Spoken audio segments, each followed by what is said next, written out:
საუბარს კი ვიწყებთ ნაციონალური მოძრაობის თავმჯდომარესთან ნიკა მელიასთან, რომელიც შიმშილობს, როგორც იცით ყველამ და ის იმყოფება კარავში, ნაციონალური მოძრაობის ოფისის მიმდებარედ. ნიკა, მოგესალმებით და მადლობა რომ გვერთვები პირდაპირ ეთერში. მოგესალმებით პირიქით თქვენ. როგორ გრძნობ თავს პირველ რიგში ეს მითხარით? კარგად. ძალიან კარგად, მადლობა დიდი. ყოველ შემთხვევაში დიდი ხნის დაწყებული არ არის ჯერ აი ესეთი მასობრივი საპროტესტო აქცია, რომელიც წამოიწყეთ თქვენ და თქვენვე გაახმიანეთ გუშინ და იმედი მაქვს რომ ყველაფერი კარგად დასრულდება და არ მივა იმ ზღვრამდე, როდესაც რომელიმე თქვენგანი უამრავი ადამიანი შიმშილობს ახლა. მანდ რომელიმე თქვენგანს დასჭირდება რაღაცა სერიოზული სამედიცინო ჩარევა. მე ამის იმედს ვიტოვებ და გისურვებთ რა თქმა უნდა წარმატებას და ვთვლი რომ ეს ძალიან თამამი ნაბიჯი იყო ზოგადად თქვენი მხრიდან, როგორც ლიდერის მხრიდან და ყველა იმ ადამიანის მხრიდან, ვინც აი ამ აქციაში და ამ აქტში არის ჩართული. მოდი მითხარით, რას ელოდებით? რა აქტია ეს? ეს არის პოლიტიკური აქტი? თუ თქვენი მხარდაჭერა ერთგვარი პატიმრობაში მყოფი მიხეილ სააკაშვილის მიმართ? დიახ, მადლობა კიდევ ერთხელ. ეს არის კონსტიტუციური უფლება, რომელსაც იყენებს უამრავი ადამიანი. კონსტიტუციური უფლება პროცესებზე, რომლის შეცვლაც სურს მოსახლეობის უდიდეს ნაწილს. პროცესები, რომელიც არის მანკიერი და არ ემსახურება მოქალაქეების საჭიროებებს. ძალიან ეფექტური ზეწოლის შესაძლებლობა. არაძალადობრივი, მაგრამ ძალიან მწვავე, მეტიც უმწვავესი ფორმა პროტესტისა. და როდესაც ჩვენ საუბრობთ, რომ დიახაც მიხეილ სააკაშვილი, ქვეყნის მესამე პრეზიდენტი, არ უნდა იყოს იქ, სადაც არის. განა ვინმეს უკვირს და თუ კი ვინმეს უკვირს, ეს შემთხვევით ის ადამიანები ხომ არ არიან, ვინც რიყეზე რო ჩაიყვანო, იქ თუ მათ არ სურს, ქვასაც ვერ დაინახავენ, იმიტომ რომ არ არიან ობიექტურები. განა ვინმეს უკვირს, როდესაც ვითხოვთ ქვეყნის მესამე პრეზიდენტის გათავისუფლებას, იმ პირობებში, როდესაც ვიცით, რომ არასოდეს, სანამ ეს რეჟიმი არის მართვის სადავეებთან და მიტაცებული აქვს ქვეყნის მართვის ბერკეტები, სამართლიანი სასამართლოს უფლება. განა ვინმეს ეკა უკვირს, რომ ვითხოვთ ქვეყნის დიახაც მესამე დატყვევებული პრეზიდენტის გათავისუფლებას საპატიმროდან, მაშინ როდესაც მე საკითხებმა სხვა რომელიმე ჟურნალისტმა ან ჩემმა მეგობარმა თანამებრძოლმა კი არ თქვა, რომ არაადამიანური მოპყრობის მსხვერპლი იყო მიხეილ სააკაშვილი ხელისუფლების მხრიდან. მე ხომ არ მithქვავს ეს, მე მხოლოდ დავეყრდენი იმ ფაქტებს, რომელიც გაასაჯაროვა ყველაზე ავტორიტეტულმა უფლებადამცველმა საერთაშორისო ორგანიზაცია Amnesty International-მა, ხო? კი. ნიკა, რატომ გგონიათ, რომ ეს ფორმა იქნება ეფექტური და მიიქცევს ყურადღებას და აი შეწუხდება თუნდაც ქართული ოცნება? აბსოლუტურად აბსოლუტურად. ამიტომ ნუ გაუკვირდება, როდესაც ჩვენ საუბრობთ ადამიანზე, რომელიც დადასტურებულად ვიცი, რომ მისი ჯანმრთელობის მდგომარეობა კრიტიკას ვერ უძლებს და ის რომ იგი არ შიმშილობს, არ ნიშნავს რომ გამოჯანმრთელდა. ვიცი ეს ყველაფერი. ნამდვილად. და არ მინდა რომ ამ ისტორიულ უსამართლობას, რომლის ნებსი თუ უნებლიეთ მონაწილე მეც ვარ და უამთელი მოსახლეობა ამ ქვეყნისა, ეხლა მოქმედებს თუ არ მოქმედებს, როდესაც შენ ბოროტებას ხედავ, ამ ბოროტებას თუ არ ებრძვის საკმარისად, ხარ მონაწილე ამ პროცესზე და ბიზნესი მონიშნება აი ამ ტიპის რეჟიმი ჩამოაყალიბა და დიახაც, ნუ გამორიცხავს, რომ მანამ სანამ მიხეილ სააკაშვილი აი ამ მდგომარეობაშიც ყავთ დატყვევებული, მის სიცოცხლეს არ ემუქრება საფრთხე. და ეხლა აქედან მოდით ძვირფასო მაყურებლებო დავფიქრდეთ, მეთო დაგვიფაროს და რაიმე სახის გართულებებს ხონდეს ადგილი, რაც აბსოლუტურად არ არის გამორიცხული, და ყველაფერს თავი დავანებოთ, პოლიტიკურ კატეგორიებსაც თავი რო დავანებოთ, ხო? აი შემდეგი პროცესები დანახული გვაქვს თუ არა ქვეყანაში და სახელმწიფოში. რა თქმა უნდა, ეს არ იქნება ის, რაც ამ ქვეყნის მომავალს მშვიდობიან სტაბილურ განვითარებას მოემსახურება. ერთგვარი პრევენციაც არის, როგორც მე მივხვდი, ნიკა. აი ეს მაინტერესებს, ოღონდ რატომ გგონიათ, რატომ გაქვთ ეს მოლოდინი, რომ ვინმე ქართულ ოცნებაში აი შეწუხდება იმით, რომ ნაციონალური მოძრაობის წევრები, აქტივისტები, საზოგადოება ზის ეხა და შიმშილობს და ვიტყვი. გისმენთ. მიხეილ სააკაშვილის გათავისუფლება დიახაც მნიშვნელოვანია ჩვენთვის და ტყვეობიდან გადა ჩამოვთვალე უბრალოდ სურვილი კი არ არის. თუ სამართლიანობაზე ვსაუბრობ, როდესაც ვიცით რომ იოტის ოდენა შესაძლებლობა არ ექნება ადამიანს მურუსიძე ღარიბაშვილი ივანიშვილის სასამართლოში სამართალი იპოვოს, ხო? და მე მგონი აქ ეხა კამათიც კი არღის, რა გასაკვირია რომ ეს მოთხოვნა კიდევ და უფრო ძაფრი ხდება.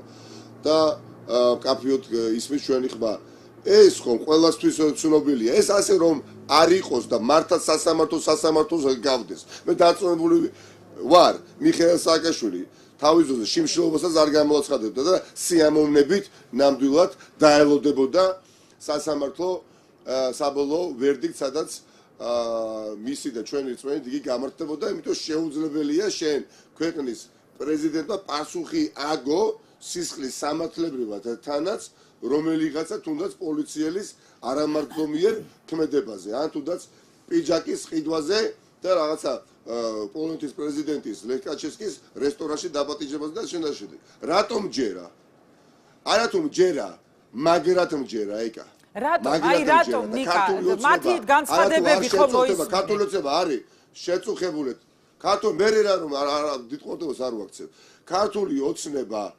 შეწუხებულია იმიტომ ჩვენ ვარსებობთ აი ამით ნამდვილად არის შეწუხებულია იმიტომ ჩვენ მათ მიერ დაგეგმილ პროვოკაციებს არ ავყევით და სამოქალაქო დაპირისპირებაში ვერ ჩაითრია ოპოზიცია ძირითადად ნაციონალური მოძრაობა მათ შორის რა თქმა უნდა და სისხლი ვერ დაღვარა სადაც ერთადერთ შანსს ყიდავდნენ გადარჩენის და ხელისუფლების შენარჩუნების და გახანგრძლივების რასაც მე მოყვებოდა არ ვიცი სახელმწიფო გადატრიალების ასე თქვათ სოუთით შეფუდვა იმ სისხლსამართლის საქმის და დააპატიმრებდნენ 150 ადამიანს მათ შორის პოლიტიკურ ლიდერებს მაღალი აბათობით კრიტიკულ ტელევიზიასაც დახურავდნენ აშენაშეზე და კი ბატონო მოასუფთავებდნენ გაუდაბნებდნენ პოლიტიკურ ველს ხომ არ ცდილობთ უფრო რომ აი საერთაშორისო ყურადღების ფოკუსირება მოახდინოთ ამ პრობლემაზე ნიკა აი ამ ყველაფრით ნამდვილად არის ქართული ოცნება შეწუხებული რომ ჩვენ მათ შესაძლებლობა არ მივეცით სისხლი დაიღვარათ ეს მინდოდა ძალიან კაფიოთ კიდევ ერთხელ გამომეორებია იმიტომ რომ უბრალოდ ვარაუდით არ საუბრობ კონკრეტული მათი განზრახვების შესახებ გქონდა ჩვენ ინფორმაცია ახლა ისინი რა თქმა უნდა ისაუბრებენ იმას რასაც საუბრობენ მაგრამ შედეგს დაველოდოთ და მას შემდეგ ვიმსჯელოთ ვინ იყო ტყვანი და ვინ იყო მართალი. ყველაფერს თავი დამანებოთ, დიახაც, ჩვენ მარტო მიხეილ სააკაშვილის ტყვეობიდან გათავისუფლებას კი არ ვიტყოთ. თუმცა ეს არის ძირითადი მოთხოვნა. თქვენ არ დაგიყენებიათ მე რამდენადაც ვიცი მოთხოვნა მართლმსაჯულების შეწყვეტაზე პოლიტიკურის. და ვინ გითხრათ, არა, ერთი წუთით. მიხეილ სააკაშვილი პრობლემას ამ წარმოშვა პოლიტიზირებულმა მართლმსაჯულებამ, ხო? მიხეილ სააკაშვილი ამდენ თუ გიან გათავისუფლდება უკანონო პატიმრობიდან, მაგრამ ეს იმის გარანტიას იძლევა, რომ ხვალ სხვა პოლიტიკოსი, ზე კიდევ სხვა რამდენიმე პოლიტიკოსი ან მედია მფლობელი ან ასე არ აღმოჩნდება პატიმრობაში უკანონო ტყვეობაში. რა თქმა უნდა, არა, მეტიც რიგში უდგას ბიძინა ივანიშვილს, ასეთი მე კოლეგების, პოლიტიკოსების, მეგობრების ასე თქვათ რიგი დგას ჩემი და ჩვენი, ხო? ბადრი ჯაფარიძე, მამუკა ხაზარაძე, ავტოწერეთელი, ნიკა გვარამია და რომელი არის ასეთი ადამიანი? რომელი ერთი და ამიტომ, როდესაც დიახაც, ამიტომ სათავე პრობლემის ამ შემთხვევაში რა არის? სამართლებრივი სახელმწიფო გაქვს თუ არ გაქვს? რა თქმა უნდა, არ გაქვს. მაგრამ კიდევ ერთხელ ხას უსვამ, როდესაც მიხეილ სააკაშვილთან მიმართებაში კიდევ სხვა გვერდითი პრობლემა არის, რომელიც მის ჯანმრთელობას ეხება და ნამდვილად ვიცი, სხვანაირად არ ვიტყოდი, რომ მისი ჯანმრთელობის მდგომარეობა არ არის ის, რაც გონია ბებს. კი, ამას ექიმების ადასტურებენ, ნიკა, გეთანხმები, მაგრამ ყველაფერს თავი დავანებოთ იждდეს ციხეში.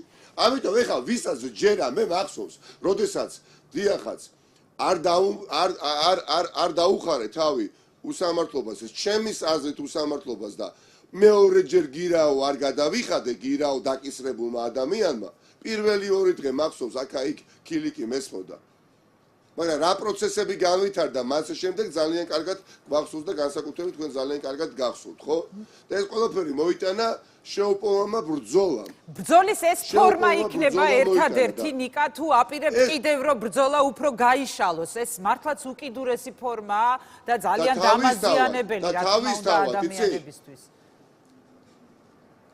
და გასაგებია მე ვერავის ვერასოდეს და ვერავი ვერავსოდეს ვერავის მოუწოდებს თუ იშიმშილოს. ეს არის იმდენად ძიმე პროტესტის ფორმა, ვერავი ვერასოდეს ვერ მოუწოდებს, ხო?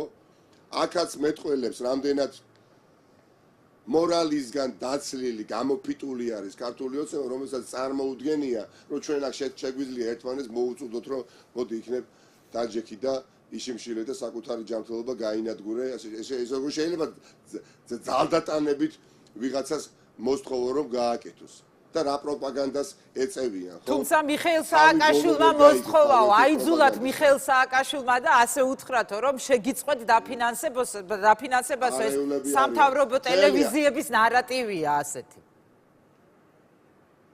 დიახაც, თავიანთ პროპაგანდისტულ აბლაბუდაში არიან დაკარგულები, როცა აწყოთ მთელი თველახევის განმავლობაში, მოკლედ მე მქონდა და მიშას მქონდა ჩემთან ძალიან მძიმე დაპირისპირება მთელი თველახევის განმავლობაში, თითქოს ჩვენ ერთმანეთს არ ვესაუბრებოდით, თითქოს მე ხა პარტიას ვტოვებდი, მივდიოდა შენ რა პროპაგანდა არ განავითარეს, ხო? აი ხა როდესაც დაჭირდა სხვა სახის პროპაგანდა, თითქოს ისევ არაუბრალოდ დაპირისპირებულები ვართ მათივე პროპაგანდის მიხედვით, არამედ ნუ თურმე აქ თუ ისეთი ურთიერთობები გვაქვს, რომ შეიძლება ადამიანს უთხრათ დაჯექი და იშიმშილო. მომისვინეთ. ძვირფასო მეგობრებო. თუ ვინმეს ეს ჯერა, რომ ამ ქვეყანაში ცვლილებები მოვა უბრალოდ აქტიური მოქმედებების გარეშე, თუ ვინმეს ეს ჯერა, რომ ეს კრიზისი არაუბრალოდ პოლიტიკური, ეკონომიკური, ფინანსური, ეპიდემიოლოგიური, მათ შორის და სხვა სახის კრიზისები თავისით გადაილახება შეუპოვარი ბრძოლის გარეშე, ჩვენ ამ ნაწილში ვერასოდეს ვერ შევთანხმდებით. ძვირფასო მეგობრებო, ვერასოდეს ვერ შევთანხმდებით, იმიტომ რომ ჯერა, შეიძლება მე ვცდები, მაგრამ ჯერა ეს ჩემი რწმენაა, ხომ? რომ შეუპოვარი ბრძოლის გარეშე დიდი ისტორიული გამარჯვებები არ მოიპოვება. არასოდეს არ ყოფილა ისტორია. ნიკა, შენ თქვი ასეთი რამ, რომ ეს არ არისო ერთადერთი ფორმა, რა ბრძოლის ერთადერთი ფორმა იქნება კიდევ უფრო მეტი პროტესტი. სააკაშვილმაც აღნიშნა ეს წერილში და აი ესეც მაინტერესებს, კიდევ რას გეგმავთ, თუ შეიძლება რა თქმა უნდა ამის თქმა და არ არის რაღაც საიდუმლო ამ ეტაპზე. არა, არ შეიძლება ნამდვილად არასაპროტესტო არაძალადობრივი უმწვავესი საპროტესტო ფორმა უვადო შიმშილობა, ხახდო, უვადო შიმშილობა. და ის ადამიანები, ვინც იკადრა და იქირქილა, 3-4 დღეში კვირდებით ძალიან სხვა გუნებაზე დადგებიან და მორალური დილემის წინაშეც დადგებიან საკუთარ თავებთან. შეიძლება არ მოგწონდეს, შეიძლება არ მოიწონო განსაკუთრებით ადამიანები, რომლებიც თითქოს არ მიეკუთვნებიან ქართულ ოცნებას. თუ შენ არ მოგწონს ჩემი პოლიტიკური ბრძოლის ტაქტიკა და შენ პოლიტიკოსია შენი ბრძოლე. მე შენ დაგეხმარები, ხელს შეგიწყობ, მაგრამ პროცესის დისკრედიტაცია რა შუაშია, რა საჭიროა. ვიზე ხართ ნაწყენი, ნიკა, ვის გასაგონად ამბობთ ამას? ვის გაგანოთ? თქვენი ოპოზიციონერი კოლეგების გასაგონად ამბობთ? არა, რა შუაშია, თქვენ ახსენეთ თქვენ სიტყვაში, რომ საზოგადოების ნაწილი თulis, უბრალოდ ნაწილს არაუროზროვანი დამოკიდებულება გაუჩნდაო. თქვენ ბრძანეთ ეს, ხო? არიან ადამიანები. ამიტომ ბრძოლა უკომპრომისო თუ არ არის, არ ამარცხდება რეჟიმი, არასოდეს არ დამარცხდება, ხახდო. არასოდეს არ იქნება ნორმალური ცხოვრების შესაძლებლობა. რატომ? იმიტომ რომ რეჟიმი მუდამ იქნება მიტაცებული მართვის სადავეებთან.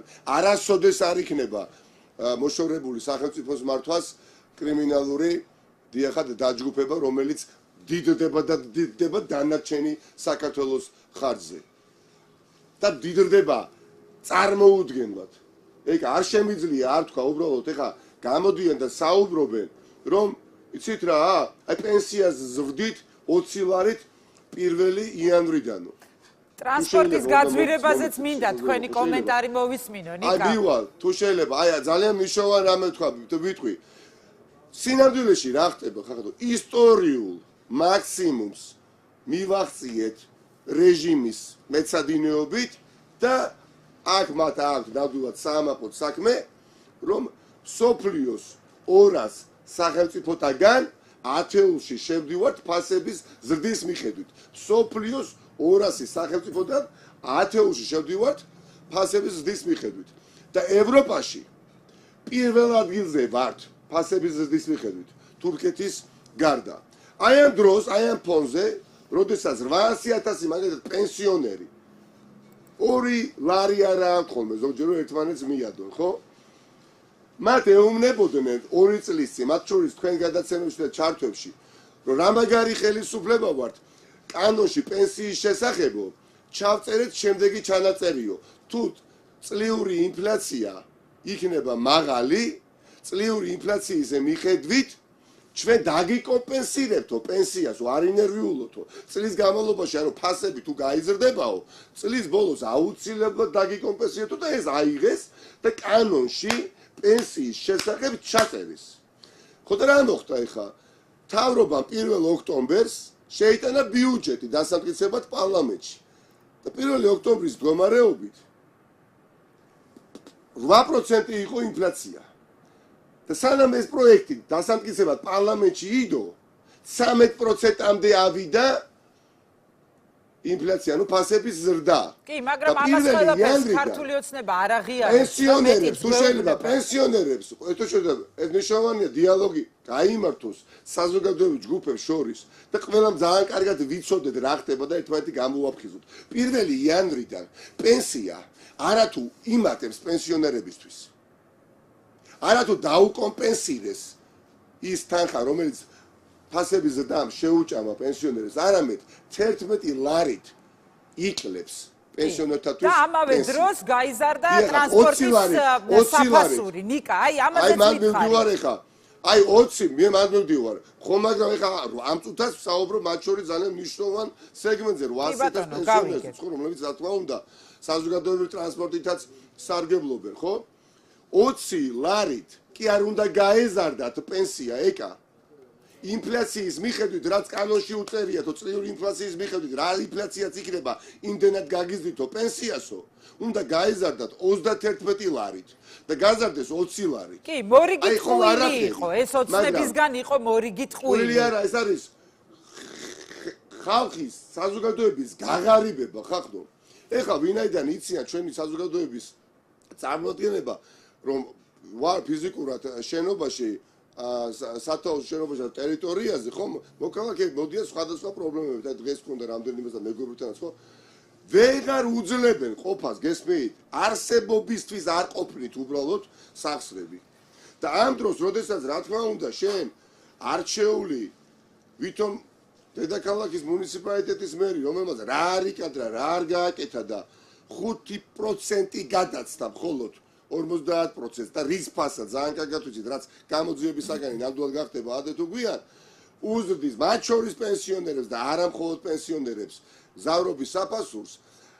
ამ ყველაფერთან დაკავშირებითაც ასევე ძალიან მნიშვნელოვნად უნდა დავფიქრდეთ და არ გვეგონოს, რომ ეს ტენდენცია შეჩერდება და შეწყდება. და ისე პენსიონერებზე მინდა თქვა, ჩემო ეკა, პენსიონერებს რა შეატყულებენ, იცით კიდე ყველაზე მაგრად, იცით რა შეატყულებენ, როდესაც ეუბნებიან, რომ კი მაგრად გაძვირდა ფასები, მაგრამ 13%-ით გაძვირდაო. არა, ჩემო ეკა, 13%-ით ფასები გაიზარდა, როდესაც გასაშუალებულ ფასებს ვიღებთ და 13% იქიდან ამოიღეს, რომ მანქანა, ბინა, პერანგი, არ ვიცი, საწოლი, მობილური ტელეფონი, რაღაცებზე ფასები დაიკლეს. მაგრამ ასტრონომიულად რაზე გაიზარდა, იცით ფასები? სურსათზე, ხო? სადაც მოსახლეობის სურსათი და წამლები, ნიკა, ეს არის აი მართლაც ყველა თითოეული ადამიანის და განსაკუთრებით პენსიონერების ტკივილი. და აი ამ ყველა პრობლემას სურსათზე მესმის. მინდა თქვა და კი, დაასრულეთ. მნიშვნელოვანია, ხახდო, ძალიან მნიშვნელოვანია. არ აძლევს შესაძლებლობას, აი პოლარიზაცია ვის აწყობს? ხელისუფლებას აი ამ თემებზე ვერ ვისაუბროთ და მხოლოდ იმ კითხვებს მისმევდეთ. ეხლა აქ რამდენი შიმშილობთ, რამდენი ვიბრძვით, ეს მნიშვნელოვანია, მაგრამ ამაზე ხომ მომეცეს შესაძლებლობა. მოსახლეობის 80% ეკა თვითფასო მაყურებლებო საკუთარ შემოსავალს თუ კი აქვს და რაც აქვს საკუთარი შემოსავალის 53%-ს ხარჯავს სურსათზე მარტო სურსათზე მედიკამენტები ცალკე სეგმენტია კიდე და ცალკე საკითხია და აქედან გამომდინარე ეხლა პენსიონერები რომლებიც ალბათ არ ვიცი 90% თუ არა მე საკუთარ შემოსავალს მედიკამენტებზე ხარჯავენ და სურსათზე მათთვის 13%-ით გაძვირდა ცხოვრება რა არის? კი, ძალიან მძიმეა ზოგადად ნიკა ეს ყველაფერი ქვეყანაში შექმნილი მდგომარეობა პოლიტიკურ ვითარებასთან ერთად მართალია, რაზეც საუბრობ, რა თქმა უნდა, ეკონომიკური მდგომარეობა არის ძალიან რთული, ადამიანები არიან სიღარიბის ზღვარზე და ერთი კითხვა მინდა კიდევ დაგისვა, აი ეს პროტესტის ფორმა შენ კი აღნიშნავ და მიმართულია რა თქმა უნდა, როგორც ამბობთ, მიხეილ სააკაშვილის გათავისუფლებისთვის პოლიტიკური მართლმსაჯულების დასრულებისკენ, მაგრამ აი სალომე ზურაბიშვილის პარალელურად მიმდინარეობს პროცესი ეროვნული თანხმობის. მე ვიცი, რომ თავად აპირებს სალომე ზურაბიშვილთან შეხვედრას, თუმცა ჯერ არ არის რა დაზუსტებული როდის. რამდენად წაადგება აი ეს ფორმა იმ ეროვნული თანხმობის პროცესს? დღეს სალომე ზურაბიშვილმა ელჩებთან საუბარში თქვა სწორედ ასეთი რამ, რომ ულტიმატუმის ენა თუ შიმშილობა არ ხსნის დაძაბულობას და ვერ გვთავაზობს გამოსავალს. იგივე სახალხო დამცველმაც თქვა, რომ ის არ მიესალმება პროტესტის ასეთ უკიდურეს ფორმას და დაუშვათ თვლის, რომ უკეთესია ბრძოლა გაგრძელდეს პარლამენტში და ასე შემდეგ. აი, რამდენად წაადგება ეს ამ პროცესს, ნიკა? კატეგორიულად არ ვეთანხმები მოსაზრებას, რომ ჩვენ ეს უმძიმესი აქტი მშვიდობიანი არაძალადობრივი, რომელიც ეხაც ეფექტური საშუალებაა პროცესებზე ზეწოლისა, რაიმე სახით ხელს შეუსრულს ჯერ ემბრიონის სახით მოცემულ მოლაპარაკების პროცესს. მეტიც ვამბობთ, რომ ყველანაირად ხელს შევუწყობთ და საკუთარი ფიზიკური მონაწილეობითაც ამ პროცესში ვეცდებით, რომ მიზერული შანსი, რომელიც არსებობს და მეტი არ არის სამწუხაროდ, გარდა მიზერული ამ წუთის მდგომარეობით, გადავზარდოთ რეალურ შანსში. ორშაბათს მე პირადად მივიღე უკვე მოწვევა ქალბატონის ზურაბიშვილისგან და მექნება მასთან შეხვედრა ორშაბათ დღეს. ამიტომ მოსაზრება რომ თითქოს ეს პროცესი ხელს უშლის ჯერ კიდევ ერთხელ ჩანასახში მყოფ პროცესს არის აბსოლუტურად მიუღებელი და რატომ? იმიტომ კი არა რომ არ მინდა დავეთანხმო. ეს არ შეესაბამება სინამდვილეს. როდესაც რადიკალიზაციაზე საუბრობს რეჟიმი და თითს იშვერს სხვაგან სხვაგან კი არ უნდა გაიშვიროს, პროკურატურისკენ უნდა გაიშვიროს, უსამართლო სასამართლოსკენ უნდა გაიშვიროს, პოლიციისკენ უნდა გაიშვიროს, რომელიც არის პარტიულ აქტივისტებად აქცია, უნდა გაიშვიროს გამდიდრებულ კლანის წევრებზე, რომლებიც აღატაკებენ ამ ქვეყნის მოსახლეობას და იპარავენ, პირდაპირ გემოთ, იპარავენ ფულს. ეს არ არის კორუფცია. კორუფცია რაღაცა შიშით იპარავენ ფულს, რაღაცა სქემებს იგონებენ, ხლართავენ კორუფციულ სქემებს და აქედან გამომდინარე რაღაცა მოგება რჩება საბოლოო ჯამში. პირდაპირ გაგებით ფულს იპარავენ. მორჩა და გათავდა. მარტო თბილისში ეხა ტრანსპორტში რო გაუძვირა, გზავრობის საფასური რო გაძვირდა, ხო გაორმაგდა. 60 მილიონია მხოლოდ ავტობუსებიდან მოპარული. მაგრამ ვის ახსოვს დაუშვათ 800,000 პენსიონერი. აი 800,000 პენსიონერისთვის თუ ცვლილების გარეშე, ამ რეჟიმის ცვლილების გარეშე შესაძლებელია. ამ შემთხვევაში პენსიონერებზე მაქვს საუბარი, სხვა დროს იმედი ახალგაზრდებს მექნება შესაძლებლობა ვისაუბროთ, სხვა აუცილებლად ძალიან ხშირად გვექნება ჩვენ პარლამენტში, სადაც მარკვის ბერკეტები ოპოზიციას არ აქვს და მხოლოდ პარლამენტში, სადაც არავინ არაფერს არ ეკითხება ოპოზიციას, სადაც შარლ მიშელს, რომლის დაბადებითაც იყო გუშინ, თავზე გადაახიეს საერთაშორისო შეთანხმება, იცით? და ეს ცოდნა გვაქვს და ამ ფონზე ვაკრიტიკოთ უმძაფრესი საპროტესტო აქტი უბრალოდ უსამართლო არის. ამიტომ შევაჯამებ ქალბატონ ზურაბიშვილს, რა თქმა უნდა, მე ვუსურვებ წარმატებას მის ინიციატივაში, მეტიც ხელს შევუწყოთ არა იმიტომ რომ ჩვენ ზედამთვარე ამოგვზდით ერთმანეთზე, არა უბრალოდ ამ ქვეყნის მოქალაქე ვარ, და გძნობთ ამაზე ყველაფერზე თქვენს პასუხისმგებლობას. ნიკა, გუშინ თქვენი დაბადების დღეც იყო და მიხეილ სააკაშვილის დაბადების დღეც იყო. შარ მიშელთან ერთად სხვათა შორის ესეთი ბევრი ასეთი გამოჩენილი ადამიანის დაბადების დღე იყო. ერთი კითხვაც მინდა დაგისვა და მოგცემთ საშუალებას რომ დაისვენოთ. მიხეილ სააკაშვილმა თუ იცოდა იმის შესახებ რომ აპირებდით აი ასეთი მასობრივი შიმშილობის აქტის დაწყებას. არა, თქვენ წარმოვიდგინეთ, არ იცოდა. ძალიან რთული არის გაიგოს ქართულმა ოცნებამ ხახნო. ძალიან რთულია, მაგრამ მადლობა ღმერთს, მართლაც მადლობა აქაც ღმერთს, იმისათვის რომ საზოგადოება და მე და საზოგადოება და ჩვენი მეგობრები და საზოგადოება ერთმანეთს ძალიან კარგად ვიცნობთ. უკანასკნელ წლების განმავლობაში მოვასწარით ერთმანეთის გაგება. მე ვარ ხახნო პარტიის არჩეული პირველად მოხდა ჯერჯერობით იმედია შემდეგ ვინც არ უნდა იყოს პარტიის თავმჯდომარე ასევე იქნება არჩევითი 10 20 30 წლისამდე ეს ტრადიცია დამკვიდრდება ყველა პარტიაში პოლიტიკურში არჩეული პოლიტიკური პარტიის თავმჯდომარე ვარ რომელიც მეგობრებთან ერთად კოლეგებთან ერთად ვიღებ გადაწყვეტილებას რომელზეც მე ვაგებ მე პასუხს და მე ვფიქრობ საკმარისად ვიცნობთ ერთმანეთს და იმ პროპაგანდას რომელსაც ეწევა ქართული ოცნება როდესაც ფაყურს ვადევნებ, მხოლოდ მახარებს სიმართლე გითხრათ. როდესაც ისინი წუხან, კიდევ უფრო წმუნდები, რომ ჩვენ ვართ სწორ გზაზე. მიხეილ სააკაშვილიც გათავისუფლდება, მჯერა. მაგრამ გათავისუფლდება თავისუფალ საქართველოში, რომ ის ადეთუგი აუცილებლად გათავისუფლდება. ჩვენ ამაზე ნაკლებად დარდო და თვითონაც ნაკლებად დარდოს. მან იცის რომ გათავისუფლდება, მაგრამ როგორი ტიპის სახელმწიფოში იცხოვრებს და ვიცხოვრობთ. აი ამაზე კი ძალიან მაგრად დარდობთ. და პოლიტიკური მართსაჯულება აღმოიფხვრება ერთხელ და სამუდამოდ. წარმატებების სახელმწიფო იქნება. აი ეს არის ვისთვისაც ვიბრძვით.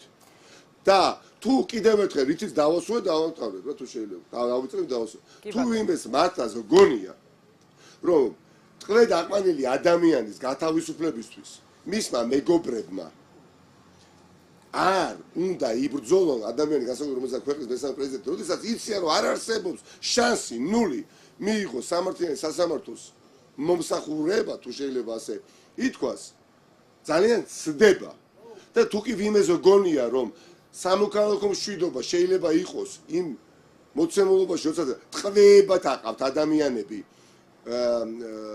რეჟიმს აქაც ვერასოდეს ვერ დავეთანხმები და მზად ვარ პოლიტიკოსობა არის ტვირთის აწევა და გაწევა დიახაც და მზად ვარ კრიტიკისთვისაც მაგრამ კიდევ უფრო მეც გეტყვით ეს ბრძოლა გამძაფრდება და ეს პროტესტის ფორმა კიდევ უფრო მძაფრ ხასიათს მიიღებს მაგრამ მე ხა მაპატიეთ და ყველა მოყეფარე ძაღლს ვერ გავუჩერდები იმიტომ რომ მიზანი და ამოცანა დიდი გვაქვს და აი როდესაც მიზანამდე და ამოცანამდე მივალთ მე ნამდვილად მოვუბრუნდები და სიამოვნებით მოვეფერები ნებისმიერი ადამიანების გულწრფელ განცდებს, გრძნობებს, შეხედულებებს და დავარწმუნებ უფრო ადვილად რომ ის გზა რომელიც ჩვენ ავირჩიეთ იყოს სწორი. ნიკა დიდი მადლობა. ისიც მინდა და წარმატებები მინდა გესურვოთ თქვენ. წარმატებები თქვენ, ნიკა, წარმატებები თქვენ ამ ძალიან მძიმე ტვირთის ზიდვაში. წარმატებები გარდაუვალია რა, იმიტომ რომ ზუსტად ეკა გარდაუვალია წარმატება. რწმენა არის საჭირო. და როდესაც იცით რა, აქეთ-იქით ხედავ რომ ქვეყანა გეცლება სახელმწიფოებრივი საფუძვლების სახით ეხა მაპატიეთ რა ეხა საცივს ვერ მიუждდებოდი ეხა ახალწლის დღეებში და გამომარჯოს საქართველოს ვერ ვიტყოდი ეხა პირდაპირ გეუბნებით მესმის ძალიან კარგად თუ თვითონ ეს არის ეფექტური უფრო ზომა ეფექტური მეთოდი ბრძოლისა წარმატებები იქნებ შეისმინოს დიახაც სადგერძელო არ ვიცი, გამარჯვების ღმერთმა მაგალითად და ასე მოგვიპოვოს გამარჯვება. გისურვებთ გამარჯვებას, ნიკა და გისურვებთ რომ მალე მიაღწიოთ აი ამ წარმატებას, მალე მიაღწიოთ ამ გამარჯვებას, რომ დასრულდეს აი ასეთი რადიკალური პროტესტი თქვენი. რა ფასადაც არ უნდა დაგვიждდეს ეს დარწმუნებული ვარ. კარგი. მადლობა. გემშვიდობებით, ნიკა, წარმატებები და ჯანმრთელობას გისურვებთ, რაც თავარია. ნიკა მელია ერთიანი ნაციონალური მოძრაობის თავმჯდომარე. გვერდებოდა პირდაპირ ეთერში, ძალიან შემართებით არის ნიკა, როგორც უსმინა ჩვენმა მაყურებელმაც, ვნახოთ როგორ დასრულდება ეს ბრძოლა.